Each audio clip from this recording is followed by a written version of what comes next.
งั้นเดี๋ยวคืนนี้เจอกันนะอย่าลืมนะคืนนี้เจอกันนะจ้าเย้ก็ได้เจอทุกคนแล้ว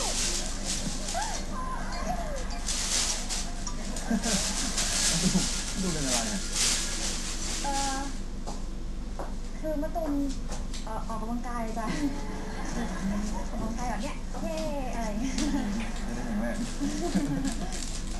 พี่ขุนมีอะไรเปล่าจ๊ะอ๋อจะมาบอกว่า